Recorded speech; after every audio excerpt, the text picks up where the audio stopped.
¿Qué tal, chicas? ¿Cómo están? Vamos a empezar la clase de hoy. Estamos viendo dentro de lo que es teorías de aprendizaje, vimos conductismo, vimos constructivismo, vimos la teoría de aprendizaje social. Semana pasada arrancamos lo que sería la última de las teorías del aprendizaje, que sería la teoría del procesamiento de la información. Vimos atención y percepción. Y ahora vamos a ver lo que sería lo más interesante o donde se produciría el proceso de aprendizaje, que es la memoria. Bien. Entonces recuerden, no sé si recuerdan el gráfico ese que les había mostrado, en el cual estaba registro sensorial, memoria a corto plazo y memoria a largo plazo.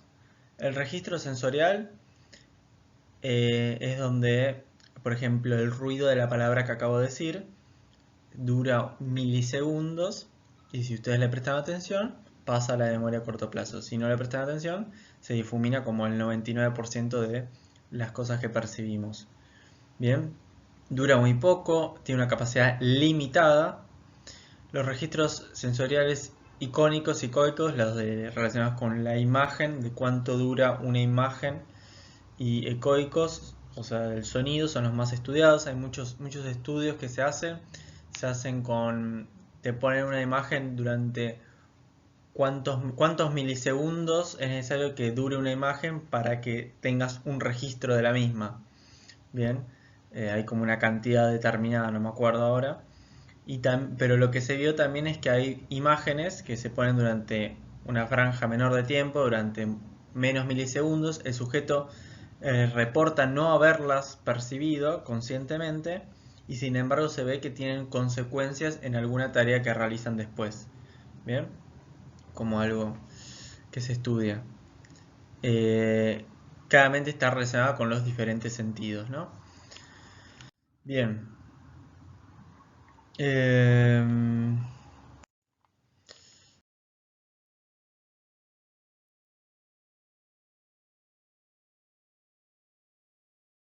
Pasamos esto y vamos a la próxima memoria, la que sería de corto plazo o memoria de trabajo. Van a estar como bastante vinculadas, vamos a hablar indiferentemente de una como de la otra.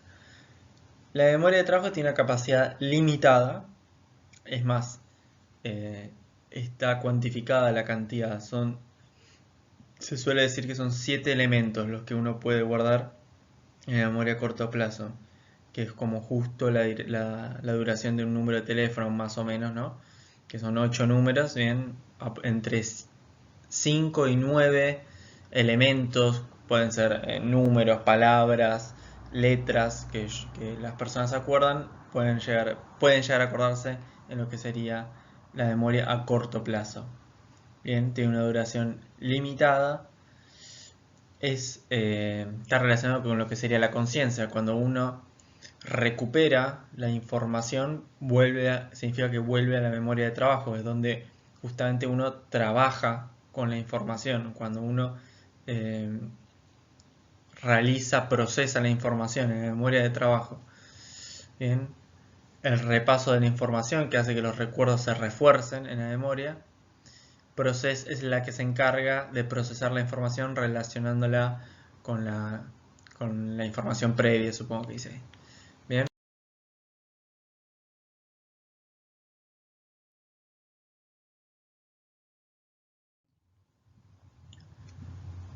Y luego va a estar la memoria a largo plazo. Bien. Que va a ser más una cuestión de almacenamiento. ¿Se entiende? O sea, el registro sensorial es donde llega la información, la memoria de trabajo es donde se trabaja con la información y ahora a largo plazo es donde se guarda la información. Podemos ir rápido y mal.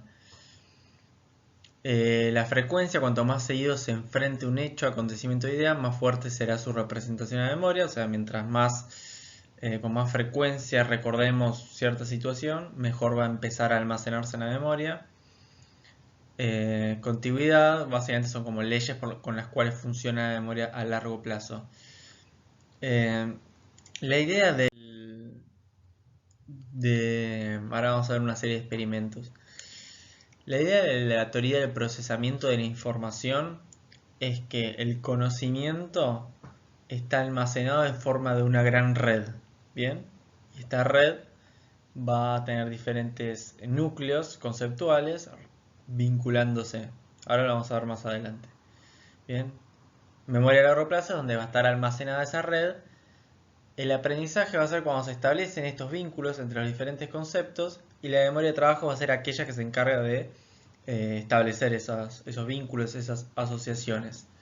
Bien, entonces ahora lo que vamos a ver es una serie de experimentos. Lo que se empezó a ver fue a lo largo del siglo XX en diferentes experimentos que hay como diferentes tipos de memorias, como las que acabamos de mencionar y más. Que van a ser la memoria semántica, la memoria episódica, ¿bien? ¿Cómo se descubrió esto? Bueno, se empezó a ver que, no sé, este por ejemplo es el caso de HM, que es una persona que tuvo un accidente, ¿bien? Sufrió una serie de convulsiones y lo operaron, creo. Sí, sufrió una extirpación quirúrgica bilateral. Antes, con lo que se hacía con la gente que sufría ataques de epilepsia, era cortarles o extraerles esa parte una parte del cerebro, y funcionaba. Parece algo medio medieval, pero es un método que funcionaba. A veces lo que se le hacía es cortar el cuerpo calloso. El cuerpo calloso es una estructura que une el hemisferio derecho con la izquierda. Entonces, cuando el ataque epiléptico arrancaba en uno de los hemisferios, no podía extenderse al otro porque no estaban comunicados. Bien. Y podían llevar una vida mucho más normal de lo que uno piensa cuando uno le dice que te cortaron un cacho del cerebro. En este caso lo que se vio, bien, dos terceras partes del hipocampo. El hipocampo es algo que queda en el lóbulo temporal, el giro hipocampal y la amígdala fue lo que se extrajo. Y lo que se vio es que se vio afectada un tipo de memoria que era la capacidad de almacenar memoria a largo plazo, pero el sujeto podía, la memoria de trabajo la tenía intacta, y la memoria procedimental, que va a ser la memoria con la cual aprendemos a hacer cosas. ¿Se entiende? Por ejemplo, si yo les pregunto a ustedes si se acuerdan andar en bicicleta, no es algo que me puedan describir muy bien con palabras, es algo que se hace, algo que se aprende a hacer. Miren cómo ustedes aprendieron, no sé, a pegarle una pelota, me sale decir. Como uno aprende a pegarle a una pelota, es algo que se almacena en la memoria procedimental. Bien, lo que pasó con este sujeto es que ese tipo de memoria, el tipo podía seguir aprendiendo cómo hacer cosas, pero no podía recordar que lo había aprendido. Lo que se hizo, bueno, justo me tapo yo con la cámara, no me puedo mover acá. Acá no se llega a ver, pero es como una estrella de 5 puntas y otra estrella adentro. Entonces, lo que hacía esta Brenda Milner era practicar con él cada día, hacer una línea que no toque ninguno de los bordes de la estrella. Y lo que vio es que el sujeto, HM, mejoraba día a día en realizar esa actividad. O sea, su capacidad iba mejorando. Pero el sujeto no recordaba. Cada vez que la veía la doctora, tenía que preguntarle quién era, qué iban a hacer, y le preguntaba si alguna vez había hecho esa actividad, y siempre respondía que no. O sea, no recordaba el episodio. Bien, recordaba cómo hacerlo.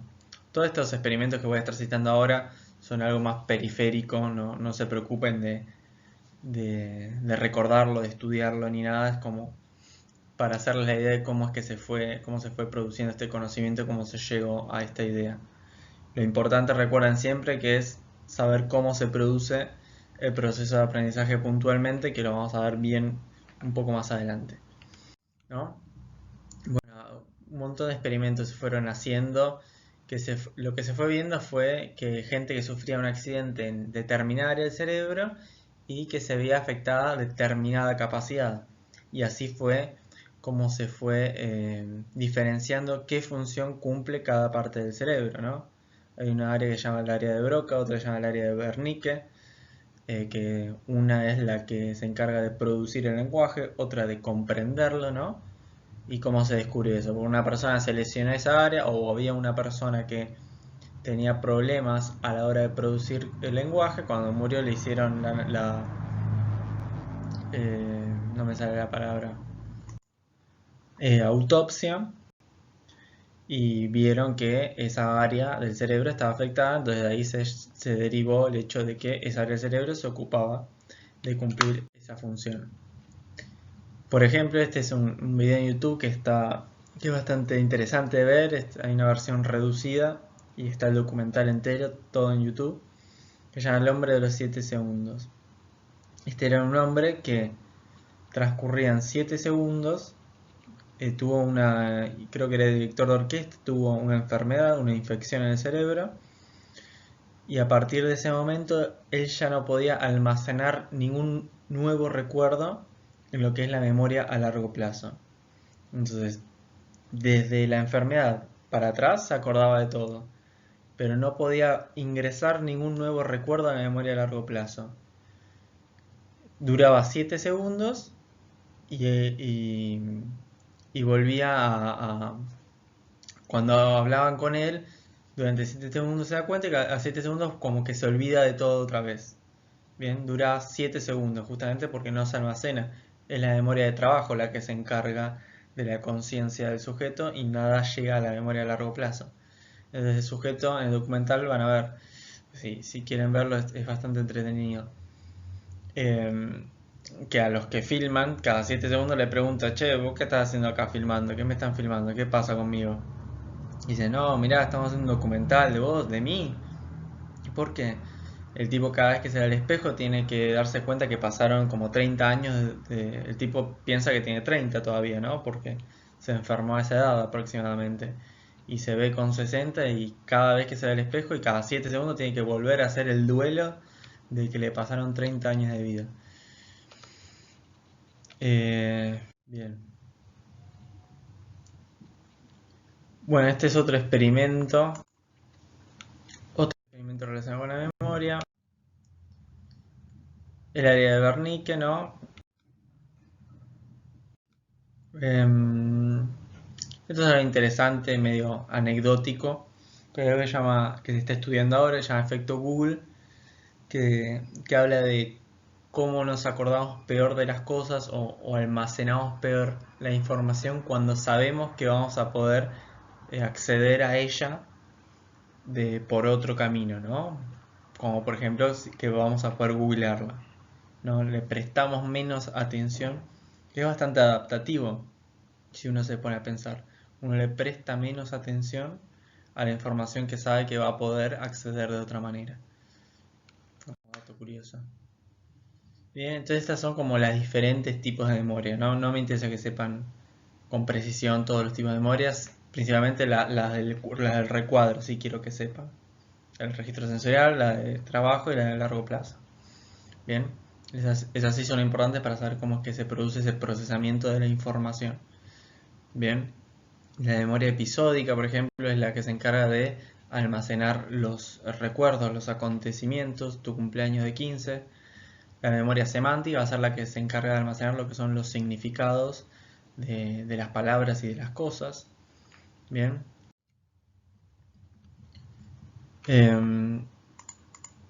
Y claramente todas estas memorias van a trabajar en conjunto, ¿no? No es que una completamente disociada de la otra. Por ejemplo, el significado, o sea, la memoria semántica va a guardar el significado de lo que es una bicicleta, de lo que es andar en bicicleta, de lo que es aprender, de lo que es el día. La memoria procedimental va a ser, eh, episódica, te va a recordar el día que aprendiste a andar en bicicleta. La procedimental es el recuerdo de saber andar en bicicleta. Bien, ahora sí, es como nos metimos en la parte más importante que empieza a relacionarse con cómo se produce concretamente el aprendizaje para esta teoría. El conocimiento, como dije antes, va a estar como almacenado en forma de una red, ¿no? Va a haber núcleos conceptuales que van a estar unidos. Bien, esta información va a estar organizada, por ejemplo, semánticamente, ¿no? Como en el ejemplo que está en la pantalla, ¿no? Medio de transporte, terrestre, aéreo, acuático, dentro de terrestre, bicicleta y moto, dentro de aéreo, bien. Esa red va a tener ciertas vinculaciones en función del significado de los conceptos.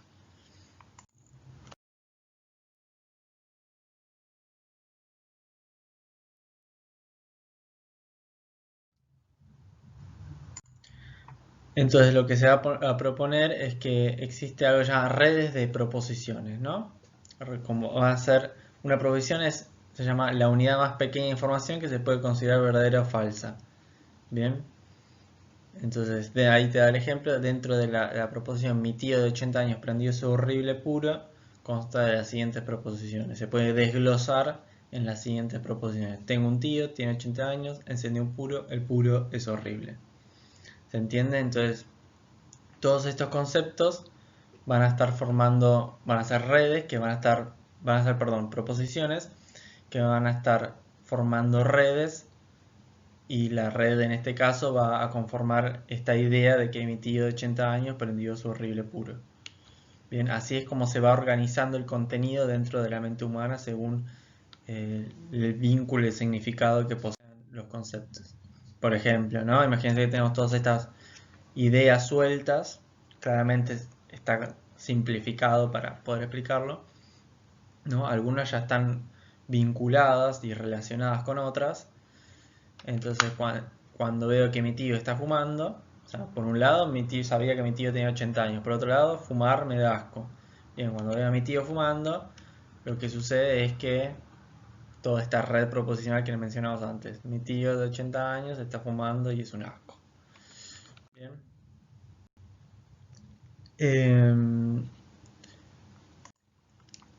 Cómo está organizada, la que estuvimos hablando recién, cómo está organizada la información en esta gran red de conceptos que tenemos, se vincula con cómo también brindamos o ingresa la información, ¿no? Y lo que está comprobado es que cuando la información ingresa de una manera más organizada, nos es más fácil aprenderla y mejor va a quedar almacenada en la memoria, porque ya le estamos dando a esta gran red conceptual las claves necesarias para que pueda ordenar bien la información cuando se la damos de una manera bien organizada. Imagínense, este es como un experimento que hago en secundaria siempre. A mitad del curso le digo, ustedes apréndanse de memoria las palabras las que están a la izquierda, o todos ustedes apréndanse de memoria las palabras que están a la derecha. Les doy un minuto para que se las aprendan y luego de un minuto les pido que las escriban. Siempre obviamente se acuerdan más lo de la derecha. Bien, son las mismas palabras, pero simplemente que en una la información está más organizada, tanto espacialmente como por color, como por significado de la palabra. Bien, tienen medios de transporte, comida, partes del cuerpo, animales, está bien ordenado. Y en el otro grupo está todo más desordenado y uno tiene que eh, consumir parte de la memoria del trabajo, va a tener que empezar a ordenarla la información y va a tener que ocuparse en eso en vez de ocuparse de simplemente poder recordarla. Bien, entonces cuando se hace este experimento, siempre el grupo que está en este caso a la derecha es el que más palabras se acuerda, justamente porque está ordenada la información. ¿Por qué es relevante todo esto? Bueno, justamente, entonces si ustedes a sus alumnos le dan la información de una manera organizada y ordenada, está comprobado que van a lograr acordarse, aprender mejor el contenido. Bien, a veces se compara como si fuera una biblioteca, ¿no? Eh, Imagínense si tienen estas bibliotecas, ¿dónde es más? Si ustedes tuvieran que recuperar un recuerdo, ¿dónde es más fácil? ¿Si en la biblioteca que es súper desordenada o en la biblioteca que tienen todo ordenado por orden de autor o por color o por lo que sea? Bien, entonces si estoy en un examen, me hacen una pregunta y tengo que recordar una información, tengo que recuperar una información, va a ser más fácil si yo tengo organizada esa biblioteca. ¿Se entiende la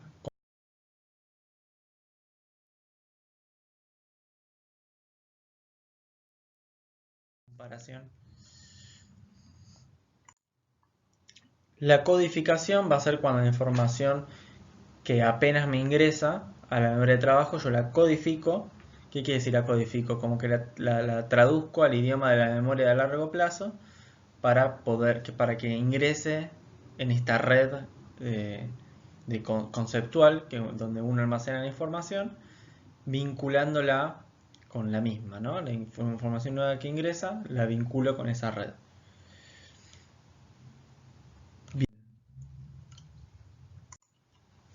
Y imagínense esta comparación, ¿no? Del famoso aprendizaje de memoria versus el aprendizaje significativo. ¿Cuál es la ventaja de uno por sobre el otro? ¿O cuál es la diferencia? Cuando yo aprendo lo de memoria, lo aprendo como todo junto, ¿no? Imagínense, en este caso, la oración, el aprendizaje o la idea. El aprendizaje es algo que se construye, es un proceso que se produce debido al desequilibrio cognitivo.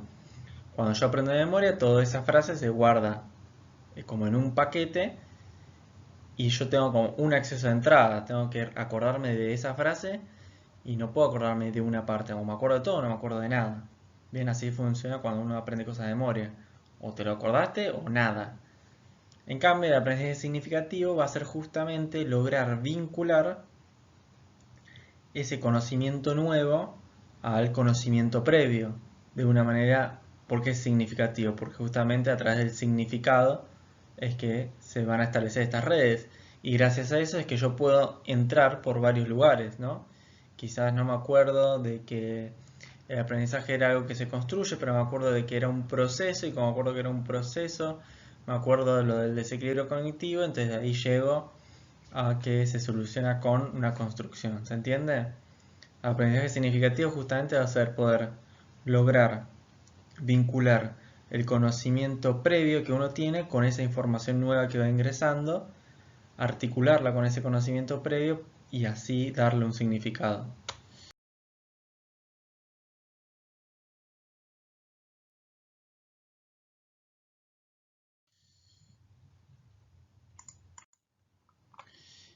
Y la elaboración va a ser básicamente cuando uno empieza, no sé, imagínate que uno está estudiando y quiere organizar la información mentalmente o quiere comprender mejor un concepto y empieza a querer ordenar esa información, a establecer, entonces esto se relacionaba con esto otro que vi antes. Bueno, eso va a ser elaboración, empezar a ordenar o modificar estas redes donde se almacena el conocimiento, estableciendo nuevos vínculos. Bien,